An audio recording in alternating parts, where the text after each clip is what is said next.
Bismillahirrahmanirrahim. Selamat pagi, salam sejahtera untuk kita semuanya. Assalamualaikum warahmatullahi wabarakatuh. Yang saya hormati promotor, co-promotor, para penyangga dan undangan akademik, sidang ujian dokter terbuka dan promovenda Dr. Sri Andriani Utomo, spesialis radiologi konsultan, KL, konsultan kepala leher, spesialis radiologi konsultan kepala leher, adalah mahasiswa tahun 2019-2020 telah menempuh ujian akhir tertutup dan dinyatakan lulus. Untuk itu, promovenda diperbolehkan menempuh ujian akhir terbuka di hadapan penyangga dan undangan akademik. Seorang dokter selain dapat menghasilkan disertasi dengan benar dan handal, juga harus dapat mempertahankan disertasi tersebut terhadap berbagai sanggahan. Untuk itu perlu dilaksanakan ujian akhir terbuka di hadapan para penyangga dan undangan akademik.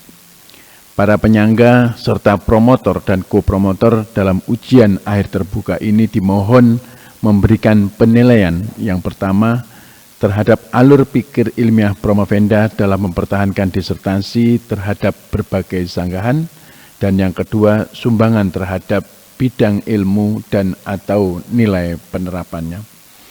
Tanpa mengurangi hak para penyangga dan undangan akademik, maka seyogyanya sidang ini tidak menjadi ajang diskusi mengenai materi dan analisis statistik disertasi yang telah diputuskan dan disetujui oleh panitia ujian akhir tertutup. Karena banyaknya penanya yang ingin menggunakan kesempatan ini, maka saya mohon kesediaan saudara penanya, baik penyangga maupun undangan akademik, untuk membatasi waktu dan jumlah pertanyaan maksimal 2 pertanyaan. Promovenda diminta untuk memasuki ruang sidang. Saudara promovenda Sri Andriani Utomo, dokter spesialis radiologi konsultan kepala leher, saya minta datang di hadapan sidang ujian ini agar saudara dapat mempertahankan disertasi terhadap sanggahan para penyangga. Sebelum kesempatan ini diberikan kepada saudara promotor, saya sebagai pimpinan sidang ujian terbuka pada pagi hari ini ingin bertanya, apakah saudara promovenda cukup sehat jasmani dan rohani? Baik, terima kasih. Kami persilakan untuk menyampaikan presentasinya maksimal 20 menit. Saya persilakan. Assalamualaikum warahmatullahi wabarakatuh.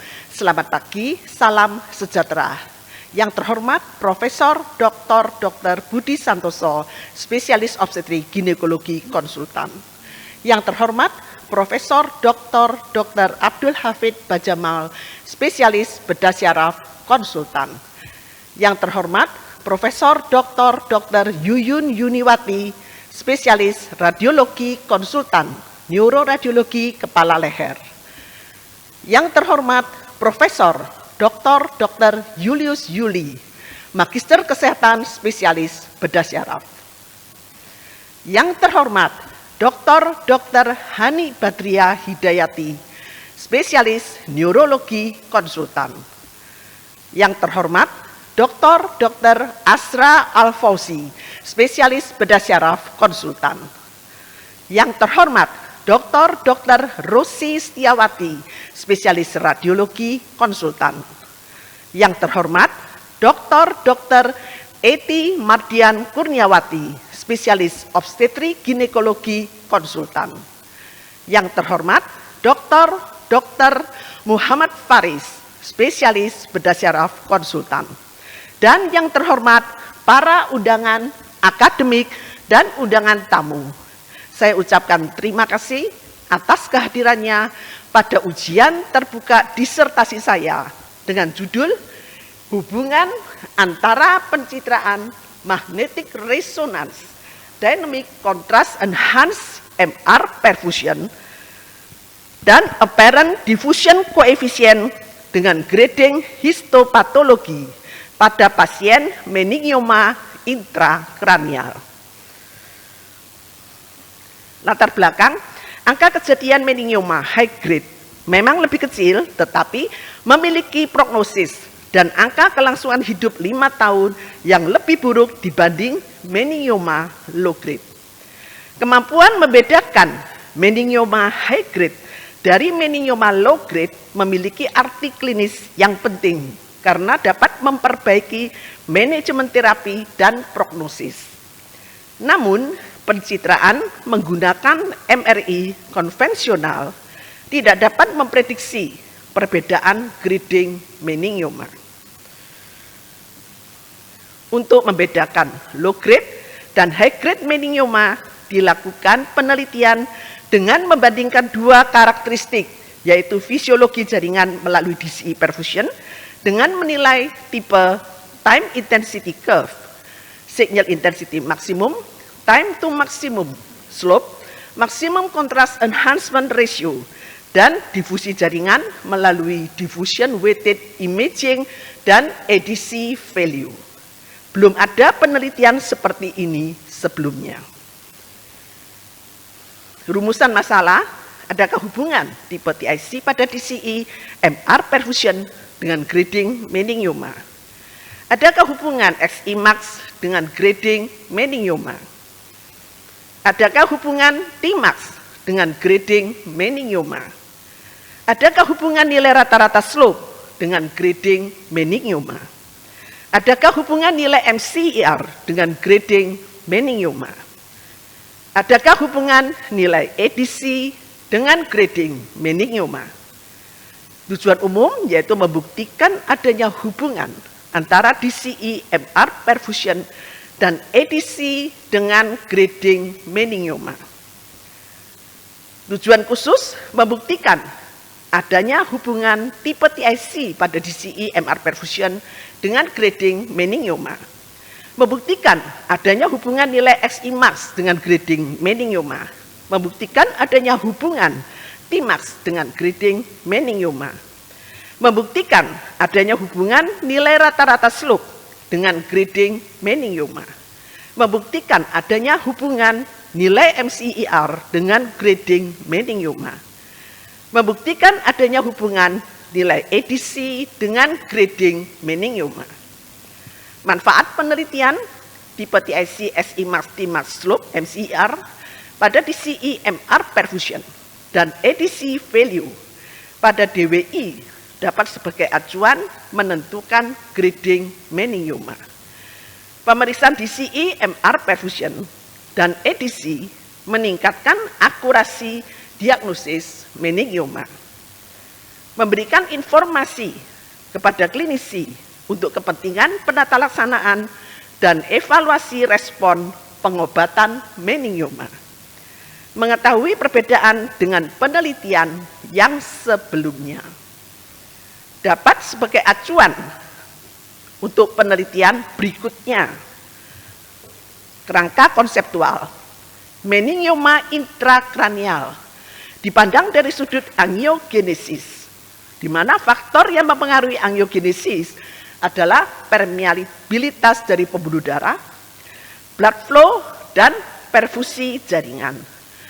Kontras media akan keluar melalui permeabilitas endotel dari intravaskular menuju ke extravaskular, extracellular space, dan kembali lagi dari extravaskular dan extracellular space menuju ke intravaskular space.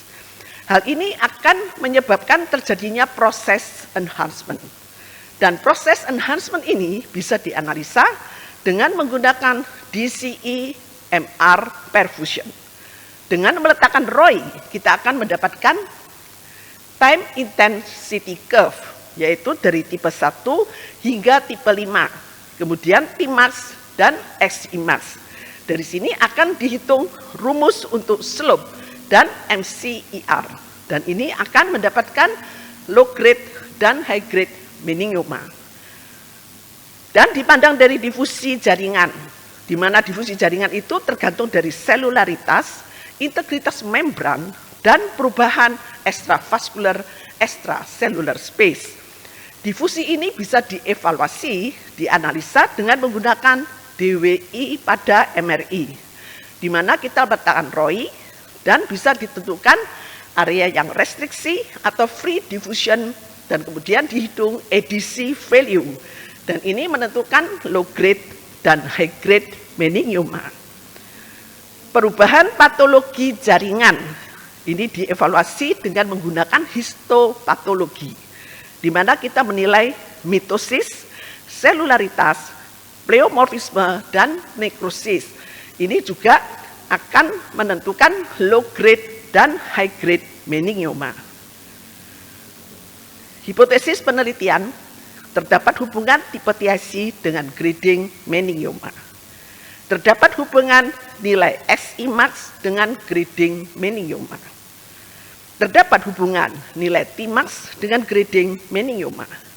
Terdapat hubungan nilai rata-rata slope dengan grading meningioma. Terdapat hubungan nilai MCR dengan grading meningioma. Terdapat hubungan nilai ADC dengan grading meningioma. Desain penelitian ini adalah retrospektif dengan analitik observasional, metode cross-seksional, dan lokasi penelitian di instalasi radiologi RSUD Dr. Sutomo. Dengan menggunakan MRI 3 Tesla, menggunakan data DCI, MR perfusion, dan ADC dari pasien meningioma yang diambil selama periode 1 Januari 2020 hingga 31 Desember 2021. Dari rumus besar sampel didapatkan subjek 23 pemeriksaan DCI MRI pada meningioma low grade dan high grade.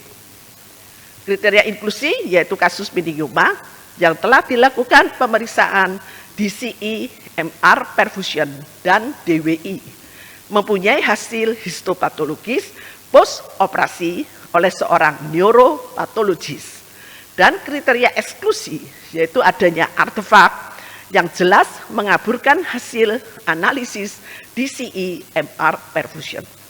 Pada saat pemeriksaan MRI telah menjalani reseksi bedah atau terapi neoadjuvan.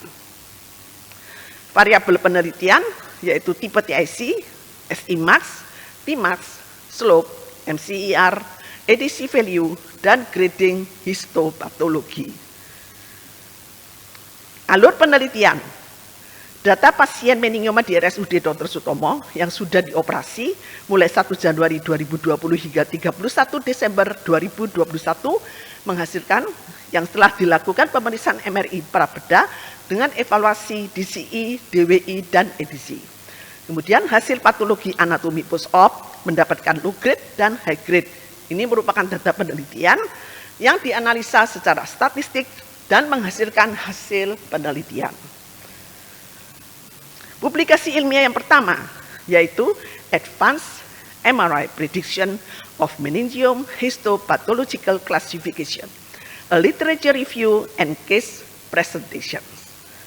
Dan publikasi ilmiah yang kedua yaitu The Role of Apparent Diffusion Coefficient in Differentiating Typical from Atypical Meningioma.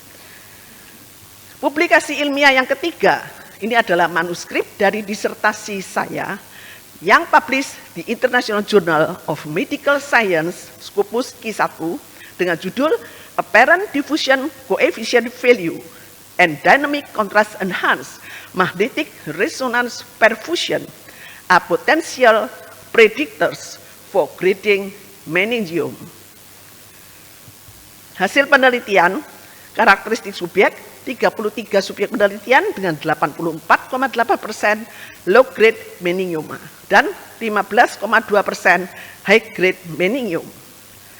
Dari uji independent sampel t-test untuk nilai ADC, di sini terlihat pada box plot ini, low high grade meningioma mempunyai ADC yang lebih rendah dibanding high grade meningioma. Dan ADC ini memiliki korelasi negatif dengan grading meningioma.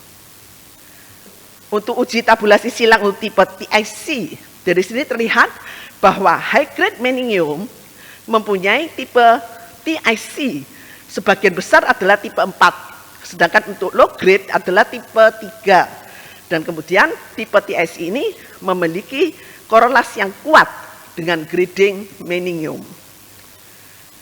Pada uji independent sample t-test untuk SIMAX, di sini juga terlihat bahwa SIMAX memiliki korelasi kuat dengan grading meningium. Untuk uji independent sample t-test untuk TIMAX, di sini terlihat TIMAX memiliki korelasi negatif dengan grading meningioma. Artinya, semakin rendah TIMAX maka akan semakin tinggi grading meningioma. Pada uji Mann-Whitney U-test untuk slope, di sini pada box plot ini terlihat bahwa slope pada high grade meningium itu lebih tinggi dibanding dengan low grade meningioma. Dan slope memiliki korelasi positif dengan grading meningioma. Untuk uji independent sample t-test untuk MCER, di sini juga terlihat pada box plot ini bahwa high grade meningium mempunyai MCER yang lebih tinggi dibanding dengan low grade meningioma. MCER memiliki korelasi kuat dengan grading meningioma. Untuk pembahasan, subjek penelitian low grade meningioma 84,8% dan high grade 15,2%. Proporsi subjek penelitian telah sesuai dengan populasi. Studi tentang meningium oleh Nagar dan kawan-kawan tahun 2008 juga memiliki proporsi high grade meningioma hanya sekitar 6,9%. Untuk nilai EDC, high grade meningioma menunjukkan nilai EDC yang lebih rendah dibanding low grade meningioma. Dan pada studi kami, nilai cut-off pada EDC itu hampir sama dengan nilai dari Suroff, Xiaoai, dan kawan-kawan. TIC, studi ini mendapatkan tipe TIC yang berbeda antara low grade dengan high grade meningioma. TIC tipe 4 lebih banyak pada high grade meningioma. Penelitian sebelumnya oleh Costa dan kawan-kawan tahun 2011, Costa ini meneliti pada soft tissue muskuloskeletal, melaporkan TIC tipe 4 banyak pada tumor ganas, meskipun kadang dapat dijumpai pada tumor jinak. TIMAX kurang dari 42 detik, memiliki sensitivitas 80% dan spesifitas 89,3% dalam membedakan high grade dengan low grade meningioma. TIMAX terbukti memiliki korelasi kuat dengan grading meningioma. Dan high grade meningioma cenderung memiliki vaskularisasi yang lebih tinggi dibanding low grade. Oleh karena itu, high grade meningioma akan memiliki TIMAX yang lebih cepat. SIMAX, high grade meningioma memiliki min nilai SIMAX yang secara signifikan lebih tinggi dibanding low grade meningioma. Dan SIMAX lebih dari 940,2 memiliki sensitivitas 80% dan spesifisitas 96,4% dalam membedakan high grade dari low grade meningioma. SIMAX juga terbukti memiliki korelasi kuat dengan grading meningioma. MCER, high grade meningioma memiliki min MCER yang secara signifikan lebih tinggi dibanding low grade. MCER lebih dari 245%, memiliki sensitivitas 80% dan spesifisitas 85,7% dalam membedakan high grade meningioma dari low grade meningioma. MCER terbukti memiliki korelasi kuat dengan grading meningioma. Slope bervariasi dari 0,827% per detik hingga 18,018% per detik. High grade meningioma memiliki median slope yang secara signifikan lebih tinggi dibanding low grade meningioma. Slope lebih dari 5% per detik memiliki sensitivitas 80% dan spesifisitas 96,4% dalam membedakan high grade dari low grade meningioma. Slope terbukti memiliki korelasi kuat dengan grading meningioma. Kesimpulan, terdapat hubungan tipe TIC dengan grading meningioma. Terdapat hubungan nilai XI max dengan grading meningioma. Terdapat hubungan nilai Tmax dengan grading meningioma. Terdapat hubungan nilai rata-rata slope dengan grading meningioma. Terdapat hubungan nilai MCIR dengan grading meningioma. Terdapat hubungan nilai ADC dengan grading meningioma. Saran, pasien dengan kecurigaan meningioma sebaiknya dilakukan pemeriksaan MRI canggih, yaitu DWI dengan ADC value, dan MRI perfusi DCI untuk memberikan informasi perkiraan grading. Terima kasih. Waktu yang sudah disediakan disampaikan secara cukup, tepat waktu, dan kita saatnya untuk memberikan kesempatan kepada promotor menyampaikan sanggahannya. Tetapi sebelumnya, Promovenda kalau ada minum air putih, boleh minum terlebih dahulu. Ya, tadi nadanya cukup keras, khawatir haus. Kami persilakan Prof. Hafidz selaku promotor. Saudara Promovendus yang terhormat, saya ucapkan selamat atas prestasinya sampai pada tingkat yang seperti ini. Ada beberapa pertanyaan yang perlu dijelaskan lagi lebih lanjut. Pertama, dapatkah saudara menjelaskan secara lebih mudah prinsip kerja MR itu sehingga Anda dapat membedakan meningioma jinak dan ganas, baik tingkat seluler maupun subseluler? Bisa jelaskan secara singkat? Ya. Saya ada pertanyaan lagi, tapi ini dulu. Ya, terima kasih Prof. Hafidz. Jadi untuk MRI canggih DCI MR perfusion, di sini kita pada saat memberikan kontras media ke dalam pasien, ke intravena, di situ kontras itu akan bertahan di intravaskuler sekitar antara 20 sampai 40 detik. Nah, kemudian kontras itu akan keluar berdasarkan permeabilitas dari endotel pembuluh darah menuju ke extravascular extracellular space, di mana extravascular extracellular space itu adalah tempat dari jaringan tumor itu. Sehingga terjadi suatu kontras enhancement. Hal ini akan tergantung dari posisi keadaan di extravascular extracellular space. Kontras ini akan kembali dari extravascular extracellular space menuju ke intravascular space kembali. Nah, ini akan menimbulkan gambaran signal intensity, di mana kita pada saat mengerjakan DCI perfusion MRI canggih, itu base-nya adalah T1 dengan kontras. Tapi saat ini T1-nya menggunakan T1 FSPGR yang cepat dengan kontras, sehingga kita bisa mendapatkan gambar yang cepat. Kalau misalnya di extravascular extracellular space-nya itu sangat sempit, maka kontras itu akan kembali dengan cepat. Nah, itu akan tertangkap oleh MRI. Nah, dari sini kita akan mendapatkan tipe dari time intensity curve, itu tergantung dari jinak ganasnya, itu bisa mendapatkan tipe 1, 2, 3, 4, dan 5. Begitu, Prof. Jadi dari penjelasan Anda tadi, tidak ada penjelasan mengenai kerapatan jaringan ya. Artinya kalau jaringannya itu lebih rapat, tidak berpengaruh terhadap kontras itu. Itu nanti pada difusi. Jadi pada diffusion dengan ADC value itu kita menilai kerapatan jaringan, kita menilai selularitas dari jaringan tersebut, kemudian kita bisa menilai bagaimana dengan jaringan itu menunjukkan restricted diffusion atau dia menunjukkan unrestricted diffusion, di mana kita menilai ADC value-nya. Itu yang teknik dengan DWI ADC. Kalau yang tadi itu DCI MR perfusion. Ya. Bagus sekali, terima kasih.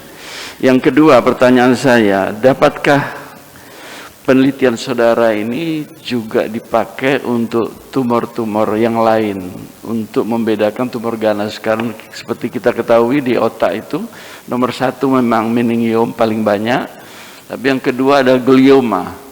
Bagaimana menurut pendapat saudara tentang glioma dan berdasarkan pengalaman saudara dan literatur-literatur yang ada? Ya. Terima kasih Prof. Jadi untuk tumor meningioma dengan glioma itu sebetulnya berbeda. Posisi meskipun intrakranial, tapi satu ekstraksial dan satu intraaksial. Di mana pada tumor-tumor intraaksial itu dia mempunyai blood-brain barrier di intraaksial.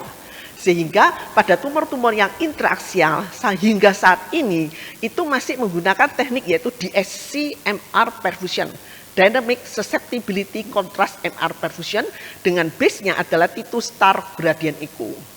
Sehingga dengan teknik ini kita bisa menilai cerebral blood volume. Karena pada tumor yang ganas, makin ganas maka blood-brain barrier-nya itu makin rusak. Sehingga kita mendapatkan cerebral blood volume yang tinggi. Namun ini kalau diterapkan di meningiom yang merupakan tumor ekstraaksial dan tidak mempunyai blood-brain barrier, hampir semua tumor meningiom, jinak atau ganas itu sama-sama menunjukkan cerebral blood volume yang tinggi. Sehingga kita kalau untuk lihat meningiom, kalau melihat cerebral blood volume yang tinggi itu belum tentu dia malignan. Makanya saya menggunakan untuk meningiom itu DCI, tapi untuk yang di intrakranial yang di intraaksial seperti glioma itu dengan DSC perfusion. Meskipun glioma itu juga bisa digunakan teknik dengan DCI perfusion itu bisa juga Prof. Namun ini masih dalam research dan research dari para ilmiah itu masih sampai membedakan glioma dengan malignant lymphoma misalnya. Itu mereka ternyata butterfly shape glioma itu bisa dibedakan dengan bentuk limfoma yang serupa seperti butterfly shape dengan teknik DCI perfusion. Gitu. Ya. Saudara Promovendus, ke depan bagaimana rencana saudara mengembangkan hasil penelitian ini? Ya, jadi penelitian saya ini mengenai DCI perfusion karena saat ini alat-alat MRI yang canggih itu sudah mempunyai teknik seperti ini Prof, DCI. Sehingga dengan penelitian saya yang sudah saya publish di internasional supaya bisa diakuin oleh internasional bahwa teknik ini merupakan teknik yang baik untuk grading meningioma. Sehingga saya bisa mengajarkan juga pada para PPDS mulai dari yang paling bawah, kemudian mengajarkan juga pada para fellow neuroradiologi dan mensosialisasikan pada seluruh radiolog di Indonesia